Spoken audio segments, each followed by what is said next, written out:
కాంగ్రెస్ ప్రభుత్వం రాగానే విపరీతంగా యాక్టివ్ అయినట్లుగా కనిపిస్తోంది బీజేపీ పార్టీ. ఎందుకు అక్కడ కేంద్రంలో ప్రత్యర్థి కాబట్టి ఇక్కడ కూడా ఖచ్చితంగా వీళ్ళని ఇలానే ఎదుర్కోవాలనుకుంటోందా? అసలు మీ అభ్యంతరాలు ఏంటి? వారి పాలన పైన మీ డిమాండ్స్ ఏంటి? ముందుగా యోయో టీవీ ప్రేక్షకులు అలాగే వివిధ పార్టీ నుంచి ఉండే నాయకులకు విశ్లేషకులకు అందరికీ నమస్కారం. స్వామి శరణమయ్యప్ప. ఇలా మనం ఏది మాట్లాడాలన్నా కొన్ని విషయాల్ని ఆచితూచి వాస్తవాలు మాట్లాడితే బాగుంటుంది. సరే, అది మనం మంచి జరిగింది అని చెప్దాం, జరగందని చెప్దాం. సంవత్సరం కాలం పాటు జరిగినటువంటి కాంగ్రెస్ పాలనలో జరిగినటువంటి అంశాలను మనం చూసుకుంటూ పోతే, ఎప్పుడైతే రేవంత్ రెడ్డి ప్రతిపక్షంలో ఉన్నప్పుడు అన్న మాటలు ఈ రోజు చాతల్లో చాలా మార్పు. ఆయన ప్రతిపక్షంలో ఉన్నప్పుడు అన్నాడు అవినీతి సొమ్ము అంతా కక్కిస్తాడు. ఇప్పటి వరకు సంవత్సరం అయినా కక్కియలేదు. 2500 వృద్ధులకు పెన్షన్ పెంచుతాడు, ఇప్పటి వరకు పెంచలేదు. 6 గ్యారెంటీలు 6 అబద్ధాలు అయినాయి. అవి గ్యారెంటీలు ఎక్కడ పోయినాయి, అవి అబద్ధాలు అయినాయి. 66 మోసాలు అయినాయి. ఎక్కడెక్కడ ఏమేమి జరిగిందని అంటే ఒకటే విషయము. మనం అందరం అంటున్నాము కేటీఆర్ ఫామ్ హౌస్ కూలుతాను, కూలలేదు. వాళ్ళ అన్నది తిరుపతి రెడ్డి ఇల్లు కూలుతుంది అనుకున్నాం, అది కూలలేదు.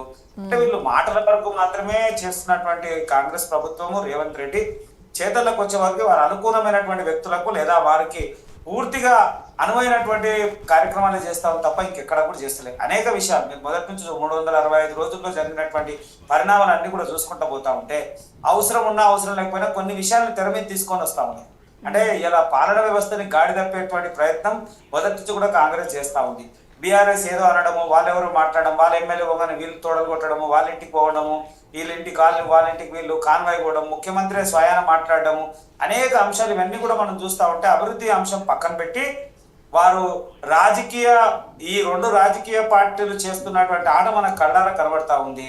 అది మొత్తం కూడా ఏముంది అని అంటే ఒకటే టిక్ ఫర్ టాక్, నువ్వు నన్ను గిల్లు నేను నిన్ను గిల్తా అనేటువంటి వాతావరణం తప్ప ప్రజల సంక్షేమం కానీ ఈ సంవత్సరం కాలం పాటు జరిగినటువంటి అభివృద్ధి అంశాలను చూసుకోకపోతే చాలా అరుదుగా ఏదో 1-2 వాళ్ళు అంటున్నటువంటి 6 గ్యారెంటీలు కూడా పాక్షికంగానే జరిగింది తప్ప పూర్తిగా జరిగినట్టు దాఖలాలు లేవు. ఒకటే చెప్తాము, ఒకవేళ నిజంగా కూడా రేవంత్ రెడ్డి గారిని ఇలా అధికారానికి వచ్చింది, కాంగ్రెస్ అధికారం వచ్చింది అని అంటే ఒకటి ప్రజల్లో బీఆర్ఎస్ పట్ల వాళ్ళకి నమ్మకం లేక, బీఆర్ఎస్ అభివృద్ధి లేదా బీఆర్ఎస్ అంశాల్లో వాళ్ళకి లేక కాంగ్రెస్ కి మ్యాండేటరీ ఇచ్చి కాంగ్రెస్ కి అధికారం ఇచ్చారు. ప్రజాపాలన అన్నారు. ప్రజాపాలనలో లక్షలాది మంది అప్లికేషన్స్ వచ్చినాయి. మళ్ళీ అప్లికేషన్స్ ఎక్కడ పోయినాయో తెలియదు, దాన్ని పక్కన పెట్టారు. మళ్ళీ అంతా కులగణన అన్నారు. మళ్ళీ అది ఎక్కడ పోయిందో అది ఎక్కడ పోతుందో తెలియదు. అలాగే మధ్యలో వర్గీకరణ అంశం మీద మాట్లాడారు, అసెంబ్లీలో మాట్లాడారు, కేంద్రం మంచి దాని మీద మళ్ళీ మాట్లాడారు. అంటే అనేక అంశాలు మీరు ఎక్కడ చూసుకున్నా, హైడ్రా చూసుకున్నా లేకుంటే మూసీ చూసుకున్నా, ఇలా మనం ఇంకో మూసీ విషయంలో కూడా ఒక గమనించాలి. మనకు ఇప్పటికే తెలంగాణలో అదే ముఖ్యమంత్రి గారే అన్నాడు లంకె బిందెలు ఉంటాయి అనుకున్నా, ఇక్కడ మట్టి కుండలు ఉన్నాయి ఏం లేవు అని అన్నాడు. తెలిసిన వ్యక్తి మళ్ళీ ఈ కోట్లాది రూపాయలు ఇప్పుడు అంత అర్జెంటుగా మూసీ చేయాల్సిన అవసరం ఆయనకి ఏమున్నది? ఈ సంవత్సరం రోజుల్లో ప్రభుత్వము ఏముంది, ఏం పరిస్థితి అని తెలుసుకోవడానికి సమయం పడుతుందని అందరూ వాళ్ళ నాయకులు కాంగ్రెస్ ఉన్నటువంటి అందరూ అదే అంటా ఉన్నారు. సంవత్సరం అయింది. ఇదే రేవంత్ రెడ్డి మాట్లాడుతుండు, కండలున్న వ్యక్తికి వెంటనే పిల్లలు అది ఏదో అనొద్దు కానీ వల్గర్గా మాట్లాడి. నేను ఏమంటా ఉన్నా ఒకటే విషయం, నిజంగా కూడా ప్రభుత్వం నడిపిస్తున్నటువంటి వ్యక్తి, ప్రభుత్వంలో ఉన్నటువంటి వ్యక్తులు అలాంటి విషయాలు మాట్లాడదు. అయినా మాట్లాడుతున్నారు. వీళ్ళ మంత్రి స్థాయి వ్యక్తి కూడా అంటుడు మాకు అప్పించేటోడు లేడు, మీకు ఎట్లా రుణమాఫీ చేయాలి అని అంటున్నారు. ఎట్లా మీకు రైతు బంధు ఇస్తామని అటువంటి అంశం మాట్లాడుతున్నారు. ధరణి విషయం ఎక్కడున్నది అక్కడనే గొంగడి, దాని గురించి ఏం మాట్లాడదు. ఖాళీ కాంగ్రెస్ పార్టీ అంటేనే కమిటీలు వేస్తారు, కాలయాపన చేస్తారు. కమిటీలు కాలయాపనే కాంగ్రెస్. ఈ రోజు కాదు, మీరు వందలాది సంవత్సరాల నుంచి, ఇప్పుడు 70 సంవత్సరాల నుంచి కూడా వాళ్ళు పరిపాలించినటువంటి 40-45 సంవత్సరాల పైన పరిపాలన పూర్తి వ్యవస్థలో కూడా కేంద్రంలో అయినా రాష్ట్రాల్లో అయినా కమిటీలతోని కాలయాపన చేసినటువంటి దాఖలు ఉన్న తర్వాత సరైన నిర్ణయం లేదు. ఇదే రేవంత్ రెడ్డి గారు మాట్లాడారు, కాళేశ్వరం ప్రాజెక్టులో అవినీతి జరిగింది అని ప్రతిపక్షం ఉన్నప్పుడు రోజు అదే మాట్లాడాడు. మరి దాని మీద ఒక్క అడుగు ముందుకేస్తాడు. ఫోన్ ట్యాపింగ్ ఆ ఇంట్లోనే సర్వర్ పెట్టి ఇది చేస్తే కూడా సంవత్సరం గడుస్తుంది, కనీసం ఒక నోటీసు ఒక్కరిని ఇచ్చేసినటువంటి దాఖలాలు లేవు. అంటే ఇవన్నీ చూస్తే ఏమర్థమవుతా ఉంది అని అంటే ఒకరినొకరు కాపాడుకునే ప్రయత్నం చేస్తూ ఉన్నారు, రాజకీయంగా లబ్ధి పొందేటువంటి ప్రయత్నం చేస్తూ ఉన్నారు, ఇంకెక్కడ లేదు. ఇంకో మాట మాట్లాడుతున్నారు, బీజేపీ ఇప్పుడే యాక్టివ్ అయింది, అంతకుముందు లేదు. బీఆర్ఎస్ పార్టీలో ఉన్నప్పుడు మా మండలాల వారిగా బండి సంజయ్ గారు జిల్లా మండలము 5 విడతలుగా పాదయాత్రలు చేసినటువంటి దాఖలాలు ఉన్నాయి. బండి సంజయ్ గారు భారతీయ జనతా పార్టీని అసలు ఊహించని ఉవ్వను లెక్క పైకి తీసుకొచ్చినట్టు దాఖలాలు ఉంది. ఎవరి హయాంలో వారి దాంట్లో జరుగుతా ఉంది తప్ప కాంగ్రెస్ ఉంది, కాంగ్రెస్ నే ఇచ్చేయాల్సినటువంటి అవసరం ఏం లేదు. ఒకటే చెప్తా ఉన్నాం, భారతీయ జనతా పార్టీ దేశవ్యాప్తంగా ఉన్నటువంటి మార్పులో తెలంగాణ అధికారం కోసం చేస్తున్నటువంటి ప్రయత్నాలు, అనేకమైనటువంటి ప్రయత్నాలు, గ్రౌండ్ లెవెల్ కార్యక్రమాలు అనేకంగా జరుగుతూ ఉన్నాయి. ఉదాహరణకు మీరు పర్సెంటేజ్ చూసుకుంటూ పోవచ్చు, ఎప్పుడెప్పుడు ఎట్లా ఉన్నాము. ఆ పర్సెంటేజ్ ప్రకారం ఇలా 18-19% ఓట్ బ్యాంక్ సాధించినటువంటి దాఖలాలు భారతీయ జనతా పార్టీకి ఉన్నాయి. అదేవిధంగా నిన్న కూడా చూడండి మీరు, నిన్న కూడా కేంద్రం నుంచి వచ్చినటువంటి 7 జవహర్ నవోదయ విద్యాలయాలు 7 మన రాష్ట్రంలో ఇచ్చారు. జగిత్యాల కానీ, నిజామాబాద్ కానీ, కొత్తగూడెం కానీ, మేడ్చల్ కానీ, మహబూబ్నగర్ కానీ, సంగారెడ్డి కానీ, సూర్యాపేట, ఇవన్నీ చోట్ల 7 నవోదయ విద్యాలయాలు ఇచ్చారు. అనేక అంశాలు ఒకటే చెప్తా ఉన్నాము, భారతీయ జనతా పార్టీ వారు కాంగ్రెస్ చేస్తున్నటువంటి ఏదైతే మోసపూర్వమైనటువంటి హామీలను నిలదీసే ప్రయత్నం చేస్తుంది తప్ప ఏ కాంగ్రెస్ ద్వారా బీఆర్ఎస్ అనే అవసరమే లేదు. ఒకటే చెప్తా ఉన్నాను, ప్రేమ్ గాంధీ గారు మంచి జరిగితే మంచి చెప్పుకోవాలి, చెడు జరిగితే ఖచ్చితంగా మేము చెప్తాము అన్నారు మీరు మాట్లాడే ముందు. కాంగ్రెస్ పాలనలో మంచి జరిగింది అనుకునే విషయాలు మీకు ఏమన్నా తెలుసా, మీ నోటీస్కి వచ్చాయా? తప్పకుండా, నేను ముందే చెప్పినాము, మన అనేక సందర్భాల్లో మన యోయో టీవీ ఛానల్ కూడా ఒక మాట మాట్లాడినాము. హైడ్రా మీద వారు తీసుకున్నప్పుడు మొదటగా స్వాగతించింది భారతీయ జనతా పార్టీ. మేము స్వాగతించాం, కానీ సరైనటువంటి వ్యవస్థను ఏర్పాటు చేయాలి, ఎవరైతే నిర్వాసితులు బాధితులు బాధితులకు సరైనటువంటి న్యాయం జరగాలనేటువంటి వాదనే తప్ప ఇల్లేదు. భారతీయ జనతా పార్టీ ముఖ్యమంత్రి స్థాయి ఉన్నటువంటి వ్యక్తులు కూడా, బండి సంజయ్ గారు కూడా ఒకానొక సందర్భంలో రేవంత్ రెడ్డి గారు చేస్తున్నటువంటి విషయంలో కొన్ని విషయాలు ఒప్పుకున్నారు. కిషన్ రెడ్డి గారు ఒప్పుకున్నారు. మేము ఏమంటున్నాము, మంచి చేసినప్పుడు ఖచ్చితంగా స్వాగతిస్తాము, కానీ మీరు మంచి ముసుగులో ఇంకేదో చేసే ప్రయత్నం చేస్తే మాత్రం ఖచ్చితంగా నిలదీస్తాం. భారతీయ జనతా పార్టీ నిలదీయడంలో ఏ మాత్రం ఇది లేదు. అనేక సందర్భాలు మీరు చూడండి, మూసీ విషయంలో ముందు మేము స్వాగతించిన తర్వాత ఎప్పుడైతే మీరు శనివారాలు ఆదివారాలు వాళ్ళకి ఎలాంటి నోటీస్ లేకుండా, ఎలాంటి ఇది లేకుండా, వాళ్ళకు పరిహారం అందించకుండా దౌర్జన్యం చేసేటువంటి ప్రయత్నం చేస్తే బస్తీ నిధులు చేసినాము.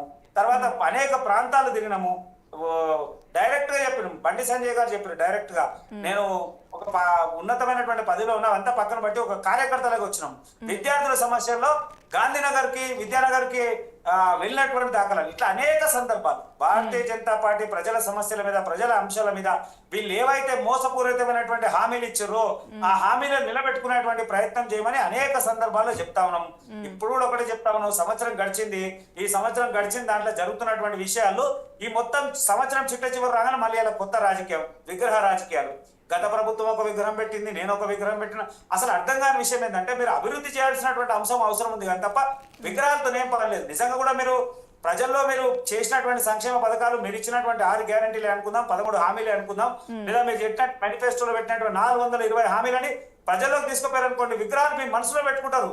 రేవంత్ రెడ్డి విగ్రహం, రేవంత్ రెడ్డి మార్క్ తీసుకొచ్చేటువంటి ప్రయత్నంలా అసలు అవసరమే లేదు. భారతీయ జనతా పార్టీ ఈ విశ్లేషకులు చెప్తారు, రాజగోపాల్ గారు వారు చెప్తారు, అప్పట్లో భారతదేశానికి స్వాతంత్రం వచ్చిన భారతదేశం యొక్క, భారత్ మాత యొక్క చిత్రపటాన్ని కాంగ్రెస్ పార్టీ నిర్మాణం చేసింది. కాంగ్రెస్ పార్టీ చేసినప్పుడు దాన్ని భారతీయ జనతా పార్టీ ఎక్కడ మేము తప్పవట్లేదే, ఎక్కడ మేము మార్పులు చేర్పులు చేయలేదే. మేము ఒకటే అంటాము, విగ్రహ రాజకీయాలు ఏం అవసరం, ప్రజలకు సంక్షేమం అవసరం కదా. ఇలా ఆ విగ్రహం తీసి ఈ విగ్రహం పెడతాం, ఈ విగ్రహం తీసి ఆ విగ్రహం పెడతాం. అసలు మీరు ప్రజల్ని ఏం చేయాలనుకుంటున్నారు? అభివృద్ధి మర్చిపోయి రోజు ఏదో ఒక అంశాల మీద చర్చలే తప్ప సంక్షేమం మాట్లాడేటువంటి పరిస్థితి లేకుండా చేస్తాము. అది ప్రతిపక్ష హోదా ఉన్నటువంటి బీఆర్ఎస్ పార్టీ కూడా ప్రజలకు మంచి మ్యాండేటరీ ఇచ్చారు, ప్రతిపక్ష హోదా. వాళ్ళు కూడా అవన్నీ మర్చిపోయి ఇష్టం వచ్చినట్టు మాట్లాడము, అసలు ఒక ప్రజాప్రతినిధి మాట్లాడకుండా అన్నటువంటి లాంగ్వేజ్ లో మాట్లాడడం, అధికారుల మీద మాట్లాడము, ఇష్టం వచ్చినట్టు మాట్లాడడం, ఇవన్నీ ఏమైతా ఉంది? ఇదంతా కూడా రోజు ప్రజల్లో ఒకటే భయాందోళన వాతావరణం తప్ప ఎక్కడైనా సంక్షేమం గురించి మాట్లాడేటువంటి పరిస్థితులు ఉన్నాయా? వీళ్ళు 6 గ్యారెంటీలు నిలదీసేటువంటి ప్రయత్నం చేస్తా ఉన్నారా? ప్రజల్లో అవేర్నెస్ చేస్తా ఉన్నారా? కానీ ప్రజలు ఇవన్నీ చూస్తా ఉన్నారు. ముందటి కాలం కాదు, ఒకానొక రోజుల్లో ఏదైనా జరిగితే రేపొద్దున ఉదయం న్యూస్ పేపర్లు చూసేటువంటి పరిస్థితులు ఉన్నాయి. ఈ రోజు క్షణాల్లో జరిగిన విషయం ఏదైనా జరిగితే క్షణాల్లో అరిచేతిలో ప్రపంచం ఉన్నది కాబట్టి వెంటనే చూసి దాని మీద స్పందిస్తున్నారు. సామాన్యుడు దాన్ని నిలదీసేటువంటి ప్రయత్నం చేస్తా ఉన్నారు. రేపు జరగబోయేటువంటి స్థానిక ఎన్నికలు ఉన్నాయి. ఆ ఎన్నికల్లో వీళ్ళు ఎంత, వీళ్ళ విజయోత్సవం బయటపడుతుందా, వీళ్ళ అపజయాలు బయటపడతాయా కళ్ళారా కనబడతా ఉంది. ఎందుకు? వీళ్ళ పార్టీలు ఉన్నటువంటి కాంగ్రెస్ పార్టీలు ఏ రకంగా విజయాలు చేసుకుంటారో వీళ్ళకి తెలియాలి. కాంగ్రెస్ పార్టీ ఉన్నటువంటి నాయకులే, వాళ్ళ పార్టీ మీద వ్యతిరేకత.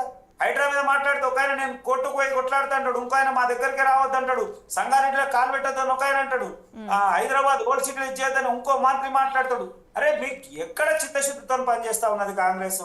తర్వాత వారు అన్నిటికైనా విషయం ఇవాళ వరకు విద్యాశాఖ మీద ఒక అంశం ఒక జనరల్ గా ఏ శాఖకు సంబంధించినటువంటి ఒక మీటింగ్ జరుగుతుంది. సంవత్సర కాలంలో విద్యాశాఖలు తీసుకున్నటువంటి మార్పులు ఏంది? ఏం మాత్రం తీసుకోలే. హోంశాఖ కానీ విద్యాశాఖ చాలా కీలకమైన శాఖలు.